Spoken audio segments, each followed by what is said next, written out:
Hello everyone, Mike Arnold here, co-founder of Pat Trading Partners along with Bob Iacchino. So, remember yesterday we didn't know if the lows were in. Well, they obviously weren't. So this had to be shifted down. Hope you did that on your own charts. And these levels have to be shifted down to give us the next major low levels. Looks like we might have also started putting in a temporary bottom at least. This price action is looking more like it's a temporary bottom so far. You see the three reactions at the rotation zone. 12.5% retracement, pausing right there, now going up. Gonna see if we can get back above about 42.20, especially on a closing basis. If we get above 42.20, I'll be watching for 43.96, so essentially 4,400, and then if we get through that, 46.65. With the updated downside levels, these are the next major ones: 3,051. And then 24.46 should it break lower. And again, those are the next major levels down. Let's switch to the daily chart. Daily chart. So we can see here that on the rally up, that the 8 is right about that 40. The 8 coming in, let's just go back, is right now about 45.70. The 4-hour chart about 46.69. So I target about 4,600 right in the middle, right in this area for any major rally on the daily time frame. So that was right in that area. If we can get a close above 4,400.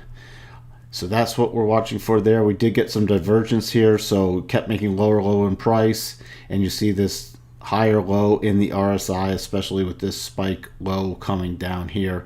So we're going to see if this divergence holds and we get actually a retracement, or if we just drift sideways and let the 8 catch up. Right now it's looking like it's attempting to retrace more, but it's got to get above that 4-hour rotation zone on a closing basis.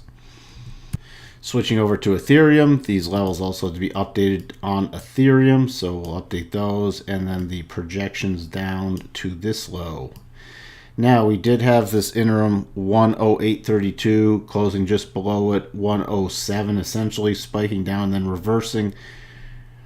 So let's see, we also looks like we got a divergence here with lower low in price action, higher low in the RSI. We found the 8 being resistance. Now we're getting above it. Looks like we're going to close above it. Next key levels I'm going to be watching for is a close above 123. If we get above 123, let me take off some of these other levels that we've already hit so it's easier to read. If we get above 123, really about I'm going to say 124. It's the old projection down, which was support. 124, then I'll be watching for a potential return to about 137 area. Let's check on the daily.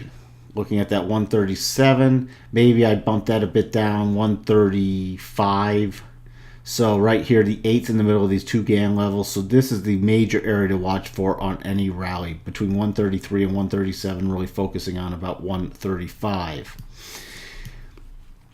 So to the downside with these new levels, next major new level down would be 87.75, and then still our other level at 80, and then down to 72.50 if this low does not hold. But it is looking even on the daily like we're getting some divergence, slightly higher low in RSI, definitely lower low in price action. So let's see if we can retrace, or if we're going to do the same and just drift sideways and let the 8 catch up. Those are the two things we'll be watching for, and especially if we get a close above the 4-hour rotation zone, then I'll be watching for the bigger rally on the daily time frame. So what we have for you on Bitcoin and Ethereum, and we'll talk to everyone soon. Bye for now.